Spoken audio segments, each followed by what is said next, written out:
Olá, sejam todos bem-vindos de volta a este canal. Meu nome é César e este é o Leituras do César. E hoje nós vamos ler um texto mais clássico, um texto da literatura russa de um dos meus autores preferidos, que é Memórias do Subsolo, de Fyodor Dostoiévski. Essa obra foi escrita em 1864. A edição que eu tenho em mãos é da Penguin Companhia, com a tradução direta do russo de Rubens Figueiredo.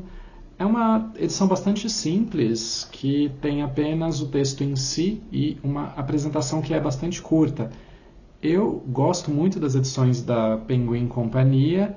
Às vezes eu acho que eles colocam os textos introdutórios que são longos demais e que acabam orientando demais a nossa leitura. Quando eu pego algum texto de literatura para ler, eu prefiro ler direto e tentar entender com as minhas próprias ferramentas, com os meus próprios conhecimentos, fazer as minhas próprias conexões. E depois eu vou para algum texto de apoio, eu leio um pós-fácil, eu leio a introdução, eu vou ler outros textos a respeito também e vou comparar também com a percepção de outras pessoas. Mas eu acho que no primeiro momento é sempre muito útil a gente tentar pelo menos se jogar direto na leitura para que a gente possa fazer com que a nossa própria intuição trabalhe ao nosso favor. Memórias do Subsolo é um texto bastante conhecido do público brasileiro. No Brasil, edição dele é o que não falta. Vocês vão encontrar de todos os tamanhos e de todos os gostos. Mas eu vou falar, tomem cuidado que esse livro aparece com vários títulos no mercado brasileiro.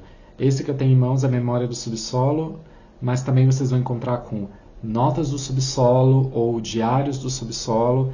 E, como eu falei, são várias edições. Então escolham aí a que vocês acharem mais legal e peguem para ler. A gente tem essa aqui da companhia, a gente tem a da Edra, tem a da LM Pocket, tem a da Martin Claret, tem de uma editora chamada Príncipes, ou Príncipes, eu não sei exatamente, são umas edições baratinhas que vocês às vezes encontram em pequenas bancas por aí, perdido na cidade. Eu não sei qual delas é a melhor tradução, eu sei que essa tradução da Companhia das Letras ela foi feita direta do russo.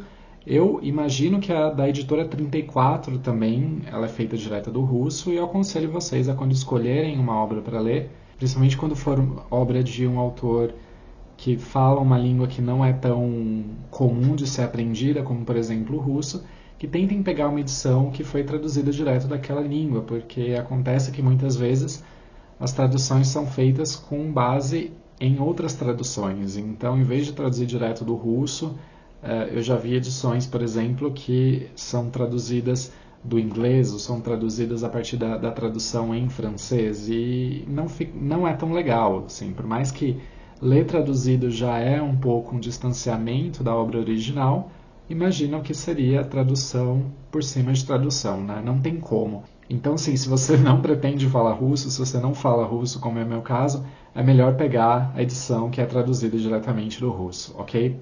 Eu adoro Dostoiévski, é um dos meus escritores preferidos. Eu leio Dostoiévski desde que eu era adolescente e pode-se dizer que eu já li bastante coisa dele. Eu já li Crime e Castigo, Humilhados e Ofendidos, Memorial da Casa dos Mortos, Noites Brancas, Nietochka Niesvanova, Os Demônios, O Idiota, Irmãos Karamazov. Talvez eu tenha lido alguma obra aqui que eu não consigo me lembrar agora, mas entre essas obras que eu mencionei, como vocês devem saber, estão as obras mais conhecidas dele, que são Crime e Castigo, Irmãos Karamazov, são as obras mais famosas dele. E Memórias do Subsolo também é uma obra mais famosa dele, é uma obra muito paradigmática, mas eu ainda não tinha lido, então foi com bastante prazer que eu li essa obra, eu estava muito ansioso para ler e adorei, se tornou facilmente aqui uma das obras dele que eu mais gostei, porque foi uma obra que me pegou de jeito desde o começo. Então depois dessa obra vão sobrar talvez as chamadas obras menores, as obras menos conhecidas, e eu pretendo ler ainda, pretendo ler a obra inteira do Dostoiévski e espero que eu possa trazer novas leituras para esse canal. Memórias do Subsolo é um texto mais curto do autor. Essa edição da Penguin Companhia tem 180 páginas. É um texto que a gente pode ler rapidamente. E a crítica costuma apontar que esse livro é aquele que divide a primeira fase da obra do Dostoiévski da segunda fase da obra do Dostoiévski. A principal obra da primeira fase de Dostoiévski é Crime e Castigo. É o livro que com certeza vocês devem começar a ler Dostoiévski. Se vocês nunca leram nada do Dostoiévski, devem começar com Crime e Castigo. Nós temos a segunda fase que é a mais madura dele, que tem Irmãos Karamazov, Os Demônios, O Idiota são obras importantes dessa segunda fase. E essa segunda fase está sendo inaugurada por Memórias do Subsolo. É um livro em que o autor começa a testar formas novas de expressão e também começa a ampliar as discussões a respeito das questões existenciais que ele vai discutir na segunda fase da sua obra. Segundo o texto de apresentação do livro que tem aqui nessa edição, Memórias do Subsolo foi escrito em poucas semanas. Foi um momento muito difícil da vida do Dostoiévski, porque, segundo a biografia dele, que nós temos aqui também, a esposa dele estava muito doente, estava muito adoentada, e, na realidade, ela estava vivendo os seus últimos momentos de vida. Numa das cartas que ele escreveu nesse período, ele vem a falar que o estilo de Memórias do Subsolo é incoerente e brutal. E eu acho que essas duas palavras são muito bem descritivas da obra, porque, pelo amor de Deus, esse livro aqui é uma tremenda de uma cacetada no leitor.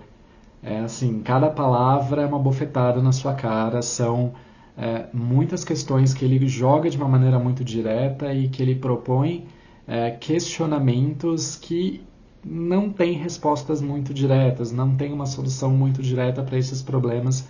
E a intensidade desse livro me chamou bastante atenção.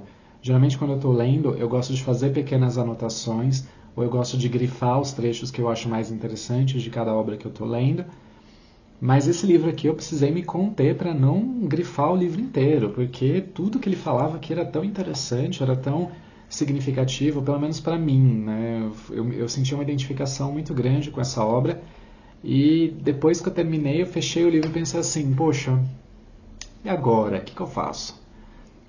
E agora, falando um pouco da estrutura da obra, ela é composta de duas partes. A primeira delas se chama Subsolo e a segunda se chama A Propósito da Neve Molhada. Na primeira parte, o narrador fala diretamente com o seu leitor e ele tenta traçar um perfil psicológico dele mesmo. Ele explica para o leitor qual é a visão de mundo dele, qual é a personalidade dele, quais são as questões psicológicas e existenciais que o afligem, numa tentativa de já preparar o leitor para a segunda parte, que é uma parte mais ou menos narrativa, que ainda é em primeira pessoa, mas que a gente vai ver aquele perfil psicológico, aquela pessoa em ação e como ela foi sendo moldada por todas aquelas experiências que ele estava vivendo. Bom, uma técnica narrativa que é muito comum, que a gente vê direto, assim, filme, série, a gente vê muito isso, e que a gente vê os personagens em ação primeiro, para depois eles serem justificados psicologicamente. Então a gente depois, no final do filme, no final da série, a gente fica sabendo que aquele personagem é assim, porque aconteceu isso, porque aconteceu aquilo com ele, porque ele tem tal problema, porque ele tem tal questão, porque ele tem que lidar com tal coisa. Aqui a gente vê exatamente o contrário. O personagem primeiro se justifica, o narrador se justifica, e depois a gente vê aquele personagem em ação, né? A gente vê como que aquele personagem existe no mundo, e isso vai causar um certo efeito que eu vou explicar um pouco mais para frente.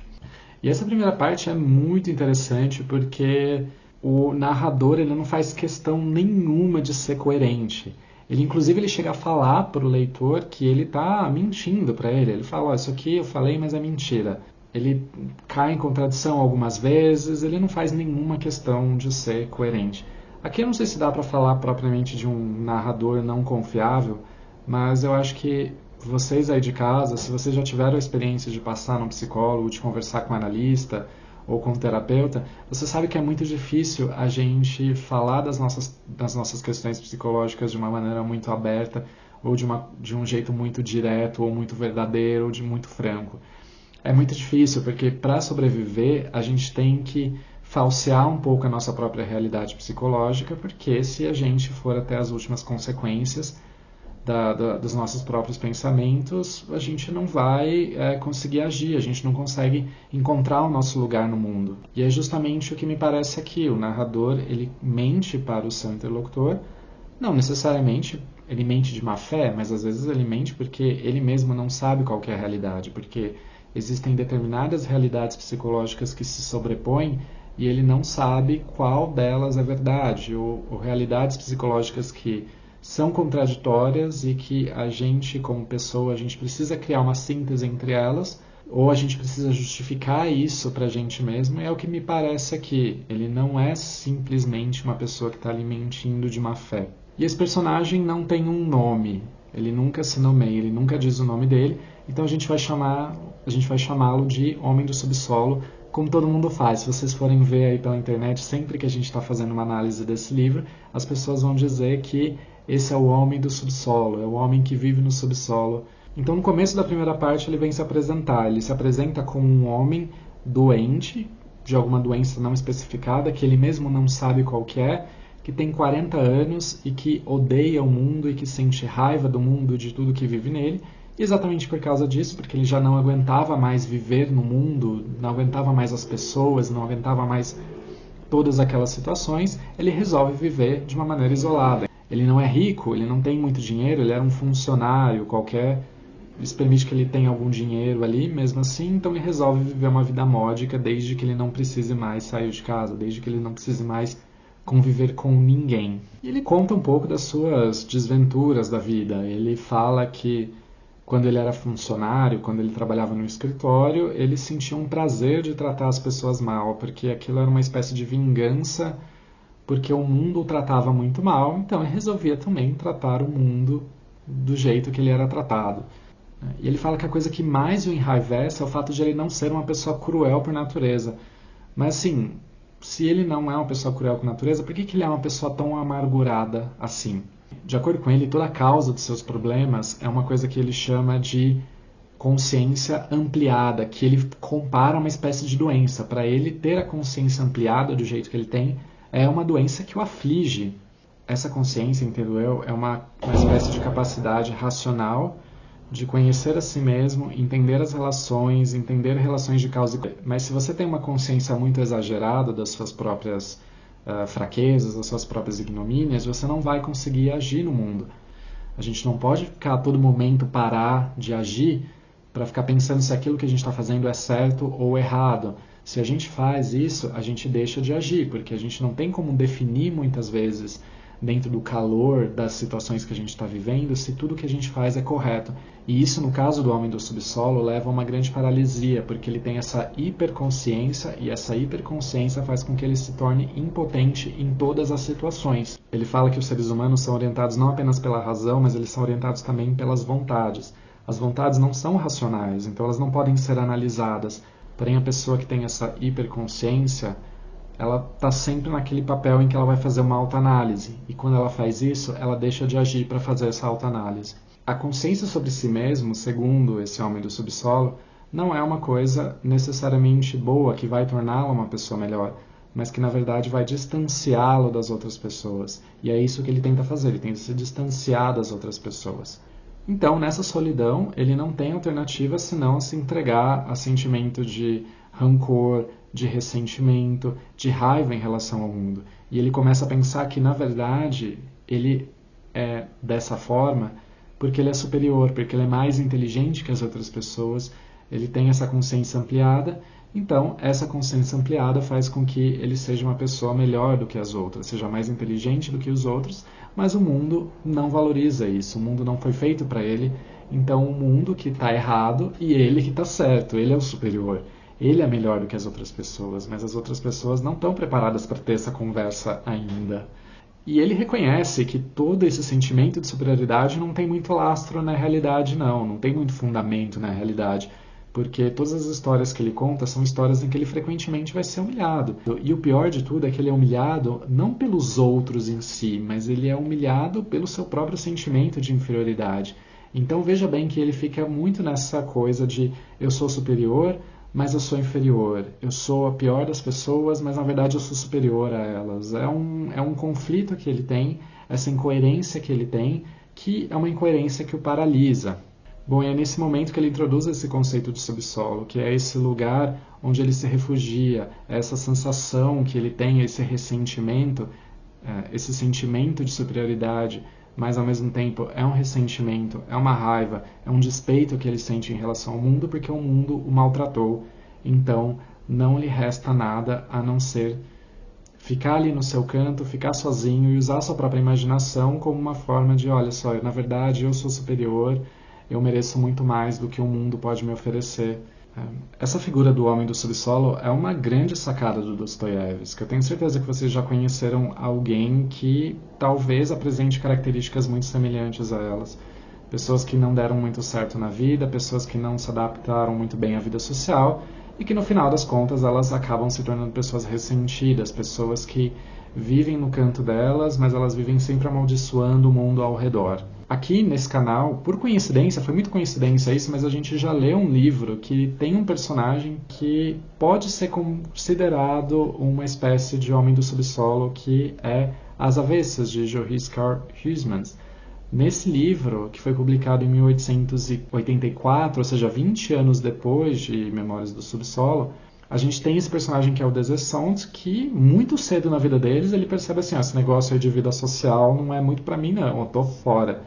Então ele pega o dinheiro que restou da família dele, resolve construir ali um pequeno palacete em que ele pudesse viver tranquilamente, sem nenhuma espécie de contato humano, e nesse palacete ele cultiva determinadas experiências sensoriais com o intuito de atingir um ideal de sublime. É um ideal que no final das contas acaba não se mostrando o suficiente para os propósitos que o Desessont planeja. Então vocês conseguem ver que tanto As Avessas como Memórias do Subsolo, a gente tem dois personagens completamente desajustados, personagens que nutrem uma certa raiva, um certo ressentimento em relação às relações sociais e que resolvem lidar com isso de maneiras semelhantes, que é por meio da reclusão. Aí eu me pergunto se Huysmans leu Dostoiévski para basear o seu próprio personagem. Não tenho certeza, não encontrei nenhuma referência em relação a isso, mas pode ser que sim. Os livros foram escritos com 20 anos de diferença, então é bastante possível que Huysmans tenha lido Dostoiévski.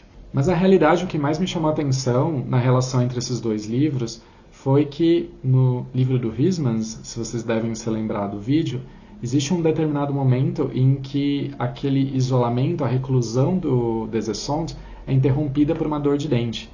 Então, um belo dia ele acorda com uma dor de dente insuportável e aquela vontade dele de ficar sozinho passa num instante e ele resolve ir até lá um determinado açougueiro para resolver aquilo o mais depressa possível para ele poder voltar para casa.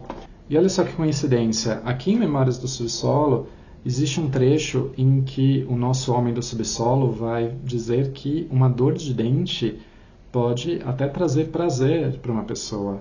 Ele diz o seguinte: nesses gemidos, ou seja, nos gemidos daquela pessoa que está sentindo a dor de dente, se exprime o prazer do sofredor. Se não sentisse prazer com isso, ele nem começaria a gemer. Este é um bom exemplo, senhores, e eu vou desenvolver essa ideia. Nesses gemidos, exprime-se, em primeiro lugar, toda a inutilidade da dor de dentes dos senhores, tão humilhante para a nossa consciência. Toda a legitimidade da natureza, a qual os senhores, é claro, querem desprezar, só que é por causa dela que os senhores sofrem, enquanto ela mesma não sofre nada. Exprime-se a consciência de que não é possível encontrar um inimigo para os senhores, mas mesmo assim a dor existe. A consciência de que os senhores, com todos os Wagenheim possíveis, são totalmente escravizados por seus dentes. A consciência de que se alguém quiser, seus dentes vão parar de doer. Se não quiser, vão ficar doendo por mais 3 meses. Vejam que interessante, ele fala como se a dor de dente fosse em si uma coisa estética, foi uma coisa que ele dava ser aproveitada, né? Então aquela pessoa que está com dor de dente, ela fica, ai meu Deus, estou sofrendo, ó que dor insuportável, e ela fala isso com um certo orgulho, né, para realmente chamar a atenção. Mas na verdade tudo aquilo também é uma lembrança de que a natureza pouco se importa em se ela está te ferindo, se ela está te causando dor ou não. Bom, e As Avessas é um livro que está veiculando também, da mesma forma que Memórias do Subsolo, um desespero humano, uma tentativa, um último recurso que o autor parece ter usado ali para tentar dar um sentido à sua própria vida. O Huysmans chegou a confessar que aquele livro era basicamente um prelúdio para sua própria conversão. Como vocês devem lembrar, ele, em algum momento da sua vida, se converteu ao catolicismo e uma parte desse desespero da pessoa que está buscando um sentido está refletida em As Avessas, e ele consegue ver isso muito claramente. Por isso que em As Avessas você não tem uma resposta muito clara para esse problema, enquanto Memórias do Subsolo, ele originalmente também tinha uma espécie de subtexto religioso, porém esse subtexto religioso ele foi retirado numa censura. A censura removeu todas as referências religiosas que ele fazia E o Dostoiévski, depois que a censura caiu, ele preferiu deixar o texto como estava mesmo. Então aqui também a gente não encontra muito uma solução que talvez você consiga ver nas entrelinhas, nas últimas páginas, talvez você consiga tirar algum tipo de lição dali ou solução para aquele problema do isolamento, do homem isolado, do homem ressentido. Então nós chegamos na segunda parte, que se chama A Propósito da Neve Molhada, que é uma parte propriamente narrativa. É uma coleção de pequenos episódios bastante fragmentados, em que ele vai colher diversos exemplos de como ele era realmente aquele homem do subsolo e como esse homem do subsolo sofre, ele age no mundo. Bom, depois de ter lido essa primeira parte, a gente vai para essa segunda parte narrativa quase como se fosse a própria consciência do homem do subsolo. A gente já justificou, a gente já consegue entender melhor esse personagem e a gente vai saber por que ele vai agir. A gente já consegue entender por que ele age de certa forma. E essa parte é muito angustiante porque é mais ou menos como você assistir um vídeo de um acidente de carro sabendo que vai acontecer um acidente de carro a qualquer momento, ou de que alguém vai se machucar. Porque todas essas cenas que ele vai narrar, a gente sabe que vai terminar mal, mas a gente, cada momento em que cada esse personagem vai se colocando em situações cada vez mais humilhantes, a gente fica muito angustiado com ele. E ele descreve como a sua presença no mundo é bastante invisível. E nessa parte o personagem descreve um pouco da sua própria adolescência, e desde adolescente ele já era uma pessoa invisível, ele era uma pessoa que não era muito notada, era uma pessoa que era muito desprezada pelas outras pessoas. E ele vai ser frequentemente humilhado. E como eu falei, a sensação de humilhação dele é dobrada, porque muitas vezes as outras pessoas que estão humilhando, elas nem têm consciência de que elas estão humilhando, elas nem sabem quem o homem do subsolo é. Mas aquela sensação que fica com ele é eterna. Ele vai revivendo aquilo tantas vezes, e cada vez que ele revive aquilo, aquilo vai se tornando mágoa, aquilo vai se tornando algo que vai marcar toda a vida dele, que vai definir a vida dele. E num desses episódios de humilhação, ele está num bar e ele só está ali parado, sem fazer nada, mas ele não percebe que ele está no caminho das outras pessoas. Então ele vê um homem vindo na direção dele, é um oficial, um homem super autoconfiante, que simplesmente o tira da frente e segue o seu caminho. E tira da frente como se ele não fosse nada.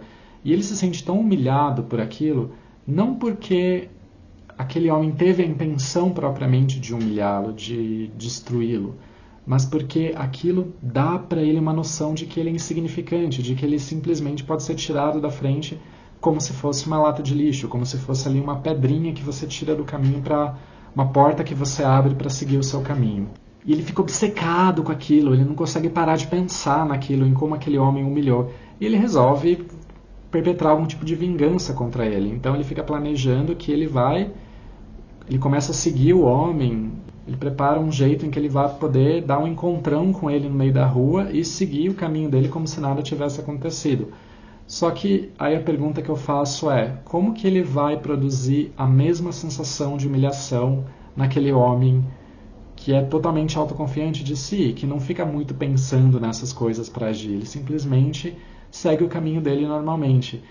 Não tem como, exatamente esse é o grande sofrimento dele, é o sofrimento de pensar muito, de analisar muito tudo o que acontece com ele. E essa é basicamente a estrutura da segunda parte. Tem vários outros episódios que são até mais intensos do que esse, que são mais angustiantes do que esse, mas eu não vou contar para que vocês possam ler o livro. E num desses episódios ele vai conhecer uma jovem prostituta chamada Lisa. Se vocês leram Crime e Castigo, vocês devem lembrar que uma das personagens de Crime e Castigo, acho que é Sônia o nome dela, se eu não me engano, era uma prostituta de bom coração e que ela representa para o protagonista uma espécie de oportunidade de mudança, é uma oportunidade inclusive de salvação. Ela é praticamente ali uma Maria Madalena, aquela prostituta que no final das contas ela é salva e ajuda na salvação de outras pessoas. E essa Lisa, ela é bastante parecida, ela é muito jovem ainda, ela está na profissão há poucas semanas e ela ainda não foi corrompida, ela tem uma certa pureza ainda que ela vem trazer da sua vida antiga, de sentimentos bons que ela ainda nutre. E essa cena, a interação entre o homem do subsolo e essa Lisa, que poderia eventualmente se tornar uma mulher do subsolo é muito intensa, assim, é uma das partes mais intensas, eu acho que é o centro da segunda parte, a interação entre eles.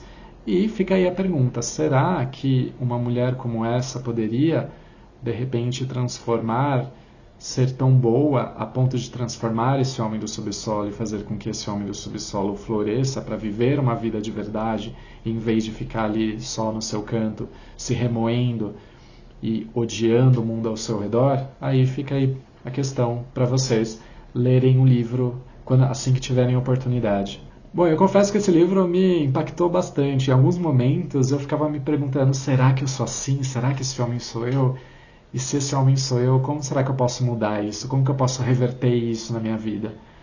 Fica aí a questão para você. Você é um homem do subsolo? Você é uma mulher do subsolo? Nós somos homens do subsolo? Será? Não sei, né? Mas a literatura muitas vezes traz mais perguntas do que soluções. Bom, espero que vocês tenham gostado desse vídeo. Eu fiquei muito feliz de ter lido esse livro, muito ansioso para ler, e espero que a gente possa ler mais livros do Dostoiévski aqui, outros livros de literatura russa que eu amo, já tenho vários aqui na minha listinha para ler, e espero que a gente possa se ver no próximo vídeo. Uma excelente semana para vocês e boas leituras. Até mais. Tchau, tchau.